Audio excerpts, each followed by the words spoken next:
Here's the scenario. You've been injured in a serious accident. The doctor says your recovery could take months, maybe even years, yet your insurance company is denying your claim every step of the way. If something like this happens to you, call me, Brian Goldfinger of Goldfinger Personal Injury Law. We have offices in Toronto, London, Peterborough, and now Kitchener-Waterloo. Visit goldfingerlaw.com and get us working for you.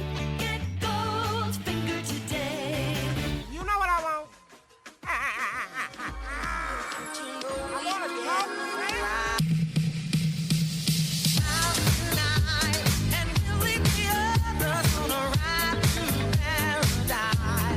Hey, that's pretty good. The Raptors defeat the Bulls, now 27-23 on the season. 4 games above 500. That's pretty damn good.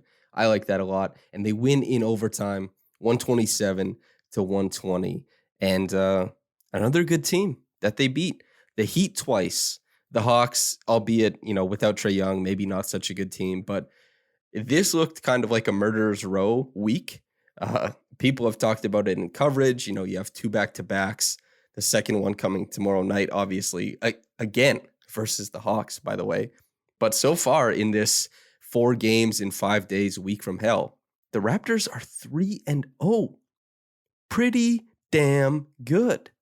And yes, the Bulls didn't have, Alex Caruso or Lonzo Ball, but this is a team that had their 3 max players or near max players. Obviously, DeMar, even though he's an MVP candidate, even though he played 44 in this game, gave you 28, 6, and 7, and, he's just been fantastic this year. He's not a max guy, not truly, but you got DeMar there, you have Zach LaVine, and you have Nikola Vucevic, and along with that, like, Ayo Dosunmu is, man, he had a really, really nice game. Point of attack on Fred, some really slick passing as well.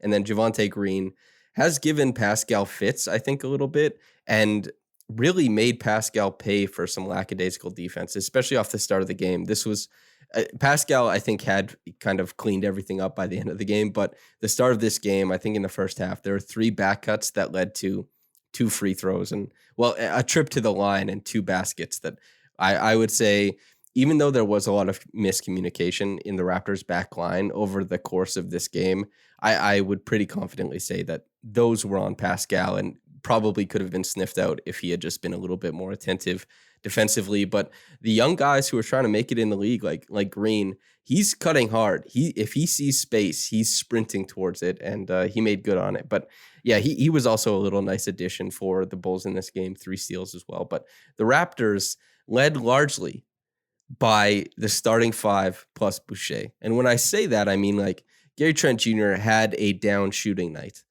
which is absolutely okay because he had 5 incredible, burning hot inferno shooting nights. So going 5 for 13, 38% from the floor, I'm not particularly mad at it. He did, however, at the end, get a steal that really, Fred turned the ball over. He jumped to passing lane as the Bulls were trying to get out. And they're up, I believe, 124-120 at this point. The Raptors kind of settle into a Spain pick and roll look, and where Gary Trent Jr. is the back screener, Boucher is the big in this situation, just the regular screener, and Fred is on ball. And Gary slips the screen out into space. The Bulls, they get Zach, rotates over to stop the drive.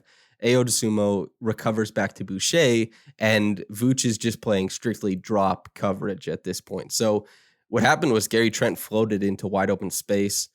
Fred made a really good pass, and Gary Trent hit a shot that kind of helped close this game out. That was awesome to see. Really great play down the end. Like, hit a shot that he has to hit, but made a defensive play that by no means is expected of him, but was hugely important in that part of the game. Pascal, who had like a kind of a, as far as offensive production, a little bit more of a quiet second half, still ended up leading the team in points. He had 25 points, 13 boards, 7 assists. And really, this is kind of like he has 25 points and maybe like 9 or 10 boards. But there were a couple times he just had horrific luck around the basket, kind of finishing. Like, these things were touching every single part of the rim and rolling out.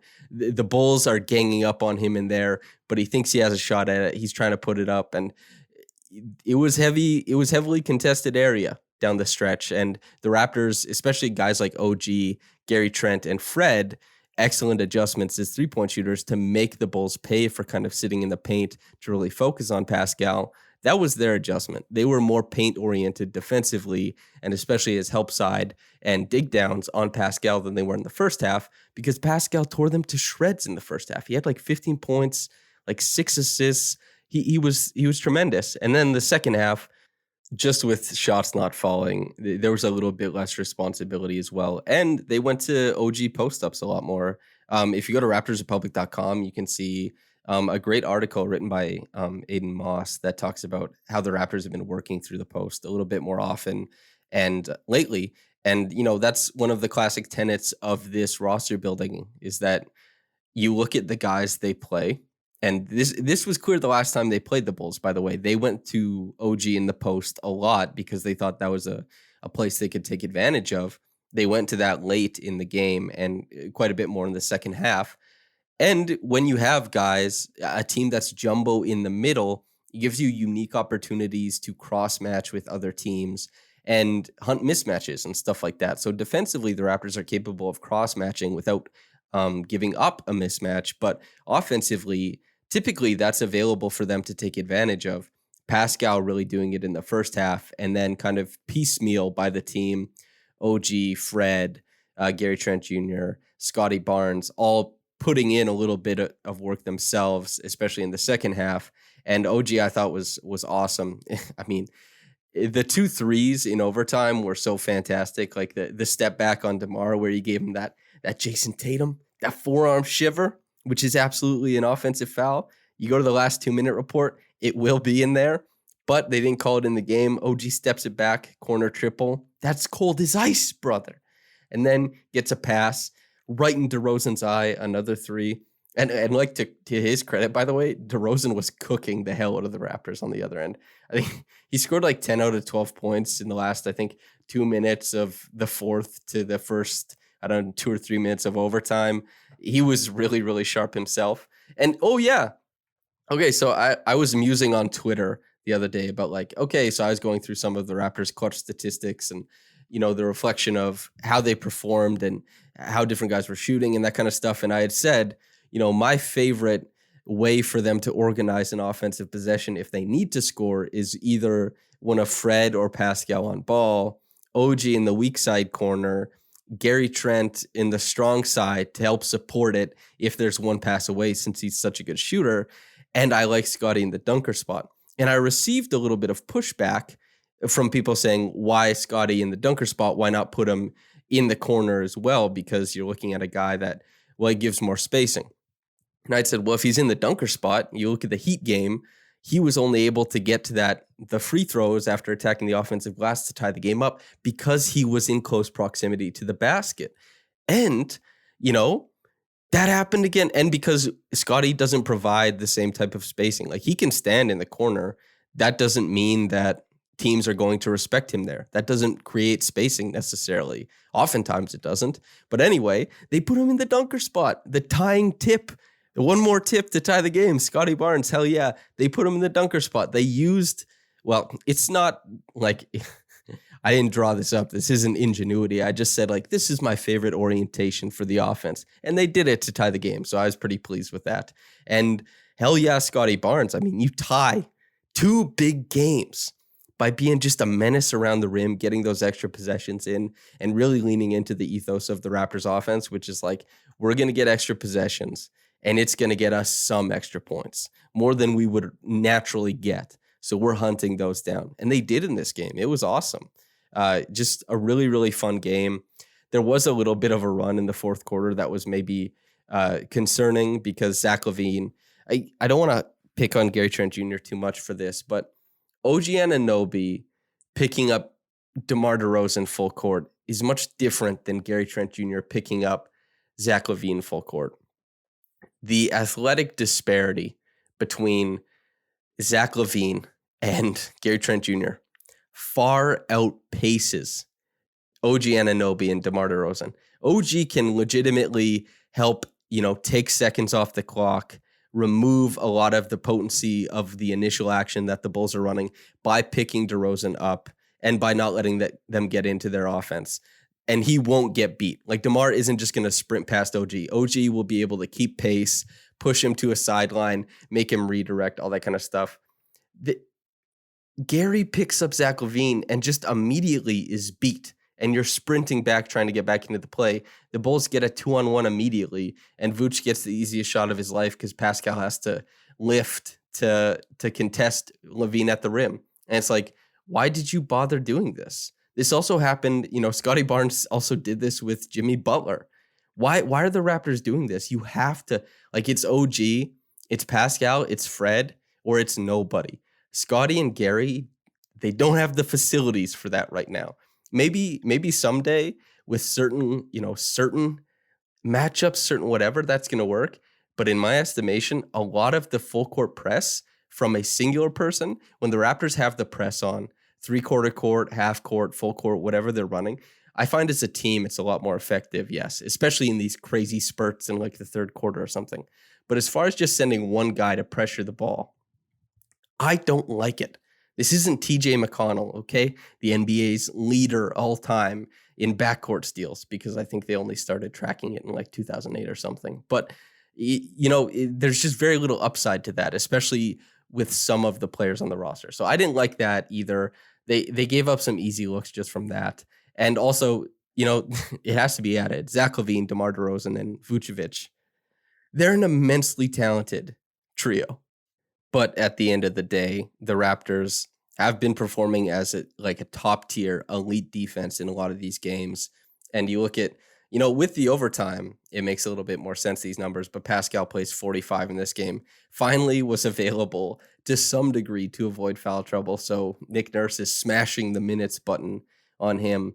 And you see a guy like Pascal, really, this wasn't a night off for him defensively. He certainly had really nice stretches, but this was a little bit of a break from the, 6 games in a row of just intensely, maybe one of the best 5 defenders in the NBA type performances. This was him taking a step back, being a little bit more lackadaisical. And then just as a team, the miscommunications were far and wide as well. So that was part of it. Even Fred was a little bit not so sharp, but OG, I think, had just a really, really strong defensive game. OG was as solid as it gets defensively, and the decision-making offensively, the shooting was awesome. Yes, that is 100% certain, of course. But the passing was also really tight too. He made some really, really nice passes out of doubles, out of just single coverage if somebody's cutting right into a lane that's open, or just hitting guys when they're open, against a moving weak side defense, picking out the right guy. The passing was really tight. And yeah, Pascal, I did skim over the first half a little bit, but the passing shouldn't be understated, what he was able to do in the first half, the control he had over the game. He was really, really great on that end. And these were the types of passes. These aren't cheap assists. They're not even medium assists. These are the highest quality assists that lead directly to a layup. It's like you get a double from the baseline where the Bulls send 2 to him, right? And OG, he's cutting along the baseline. He gets a dunk. And the Bulls also saw that cut and tried to shade to him. But Pascal made a crisp enough pass, a surgical enough pass, that the ball still made it through. OG got a dunk. And then Pascal brings the ball up the floor. Precious is up by the basket doing the early work. He boxes and seals DeSumo, and Pascal puts that right on the money. Then after a tip ball, big shout out to the tip, right to Pascal. Scotty is out on the break like a wide receiver, and Pascal hits him right in stride, gets a layup like that, and just really, really great passing craft in this game. Even though he only shot 9 of 22, and really, it's closer to 9 of 18, these mad scramble tips and stuff like that. They counted, and they really boost his rebounding numbers. But are these shots where he gets to focus and all that kind of stuff? Not really. But if you want the rebounds, Pascal, I guess you get the rebounds. If you want the field goal percentage, tough luck, I guess. But his first half shouldn't be understated. But the guy I was most impressed with for the totality of this game was probably OG Anunoby. And this is relative to expectations, of course, but it would be OG and Chris Boucher. And Chris Boucher was so good in this game, and he was the embodiment. I wrote a piece about him last month, and I said, he's been so good for a month, and I sat across from him when he was talking about his meditation and kind of watching more film and getting into these, a more holistic approach to basketball because he was thinking too much and he wanted to be a little bit more reactionary and to do the things that had maybe he'd gotten away from a little bit. And since then, his finishing inside has been much better. His cutting has been much better and his offensive rebounding has been much better. Not only that, but the defense was really strong. He checked in overtime for Scotty Barnes because Scotty Barnes was limping and immediately got a steal. And I don't know if they credited him with that steal. He finished with 2 in this game, but he made quite a few defensive plays that popped. He helped clean the glass. He added so much pressure on the offensive glass because Pascal with 5 offensive boards, Chris with 5 offensive boards, Precious with 5 offensive boards, Banton with 3 offensive boards. They were putting tons of pressure, and it helped that foursome. They got 2 stints in this game. It's not the Funk Fest quartet, but it's certainly something close to it, right? And it was just really cool to see those guys put the pressure on the glass. And Boucher was wonderful with it. And the defense I thought was really sharp, and the ability to finish inside. 16 points on 14 shots isn't crazy, but he's giving the Raptors offense off the bench, and he's being helpful. He's getting out in transition. He's cutting into the dunker spot. He's getting extra possessions on the glass. Chris Boucher deserves a lot of love for this performance. He was really great. And then, you get the trio of Fred, Gary Trent Jr., who I talked about a bit already, so I'll leave him in the past. But Fred and Scotty Barnes. So Scotty, this was a mystifying defensive game, I would say, because he had some possessions that were just brilliant, where he's like matching DeMar DeRozan, mirroring him as a defender and making him shoot really difficult shots, or just blanketing him and making him get rid of the ball. That's awesome. But also on the other side, as a help side defender and as like a rotational guy, he got lost on well over I saw like 8 or 9 possessions where it just seemed like he had no idea where to be. And I don't mean to pick on Scotty at all. It's just, this was the reality of the game. Pascal, as I said, had directly correlated to his laziness on defense, 6 points. That's a pretty big deal. 6 points, it may not seem like that much in a game where 120 is scored, but Pascal, just because he's being lazy defensively, giving up 6 points, not good. Of course, Pascal is still a good defender. It's not that serious, but this was how the game played out. And Barnes was really, really lost on so many defensive possessions. The good thing, though, is that the offense, I thought he fit in so well, cutting into space, running out in transition, really helping out on the offensive glass. And on top of that, hitting 2 out of 4 threes, that tip in at the end. And not to mention, something I talked about in that big piece I wrote about him, where I watched every possession, right? And I charted it and I said, wow, I've really focused in on Scotty, was that his ability to turn in air and square to the basket is one of the best I've ever seen. He's so malleable as a finisher. He had Nikola Vucevic, this huge monstrosity of a man, in single coverage in overtime, backed them down, and he was facing the 3-point line. He doesn't really know where the basket is, but he leaves his feet, puts his body into Vucevic, and he finds the rim. Of course, he put it off glass, but he found the rim off glass and in to get a basket late in single coverage against Vooch, who isn't known as this immensely talented defender. But as far as around the bucket, being able to change shots and affect players, he's not as good as they come, but he's certainly good at it. That's him in drop defense. He's a good drop defender. And him at the bucket, he's a good defender. Scotty outfoxed him using his tremendous athletic gifts. It was super fun. And then Fred, congratulations, you made it to your first All-Star game. That's awesome. It wasn't the strongest game he's ever had. I mean, he's really, really great at the point of attack. DeSumo is really, really impressive. His footwork, his work rate, both impressed the hell out of me. He denied some screens that I think most players can't. He got over a lot of screens with efficiency that I think a lot of players can't.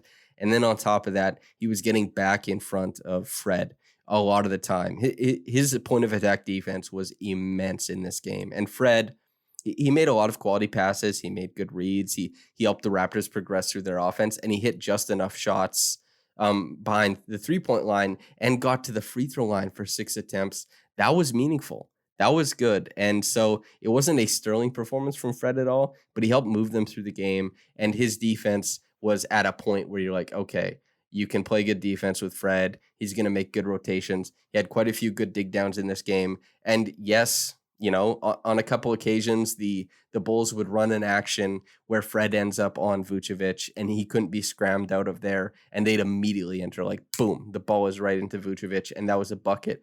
But that's not really Fred's fault. Like, he's cycling through the defense, and it's up to the Bulls to choose when they shoot. And the Raptors, sometimes you can't scram a guy out of there. And that's not really Fred's fault. Those are his limitations, but that's not his fault. More than anything, though, I just thought this was an immense team performance. Like, you look at the assists, 7 from Pascal, 6 from OG, 9 from Fred. The points scored, 25, 21, 21, 16, 21, 16. That's from their top 6 in this game. And Precious, he came in, and Precious, as always, puts pressure on the glass on both sides of the floor. But the offense was a little bit of a problem tonight, so he didn't get as much time on the floor as Chris Boucher. Yes, Precious was involved in those funky 4-man lineups, of course, because he's an integral part of a lot of those. But the thing is, Boucher was so good in this game that the Raptors opted, okay, we're going for Boucher. That's our guy. And I thought that was really fun. Delano Banton as well deserves quite a bit of love. Not in like, oh, he's doing so much, but his defense remains, I think, pretty impressive. He had one closeout that I thought he just completely bungled, but everybody bungles closeouts sometimes. You see the best players in the NBA do it. Like even in Pascal's, magnum opus defensive performance against the Heat, like you'll find a closeout where he wasn't the best he could be, where maybe the ball swings to the corner and he shades too hard to the baseline, like maybe makes it a little bit too easy, and he forces rotation from the other help side guy. Banton had a few rotations in this game and closeouts that not so great. But when he got the ball, he pushed it. When he didn't have anything to push to, he relocated to a guy who was better at offense in the half court, and he just didn't hit his shots tonight. So them's the breaks, but Banton was good. Birch came in for a short spell, changed the shot at the rim, grabbed the board off of that, but it was, fairly one note besides that. He was sliding slowly in pick and roll. He didn't get a pass really, and it was a one note performance. He's getting back into the swing of things, obviously, but a hell of a team performance. Reggie Evans Award has to be Chris Boucher. I mean, hell of a game, like 16 and 10 off the bench. The hustle is palpable. He just did a fantastic job in this game. I think he deserves a ton of love. Okay, top quick reaction comment is from Six Hill. Quote, Pascal improved his game all around, but man, his defense is elite. Crazy to see him keep up his defensive intensity for 45 minutes. OG is a cold man, always keeping his composure and clutch in big moments. Scotty is just a winner, period. Future all-star written all over him, end quote. So obviously there's an intersection between your opinion and my opinion. There's a clash somewhat, right? Like when I'm saying, well, he gave up these points early on and these were just lazy defensive possessions. That doesn't mean that what you're saying is wrong.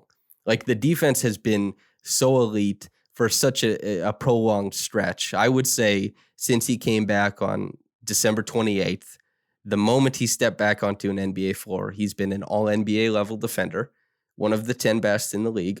I have no problem saying that. And that's completely fair. And he had really good stretches in this game as well. And still, the Raptors defense does not function without him as the linchpin, even when he makes mistakes. I did highlight the mistakes, but I don't think you're wrong in highlighting, how good his defense is. And he certainly had really nice stretches in this game as well. OG, I mean, we all know OG. He hits shots. He doesn't shoot to miss, to quote the man himself. And Scotty being a winner and a future all-star, co-sign, sir.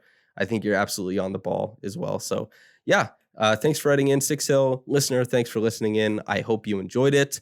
I hope you enjoy the game tomorrow night. I certainly hope they win it. Trae Young kind of boogied tonight, so who knows what kind of shape he'll be in. He just had a great game, and I guess we'll see how the all-star backcourt of Trae Young and Fred VanVleet go against one another. So we'll see. But thanks for tuning in, whether you got into this in the morning or at night. Have a blessed day, and goodbye.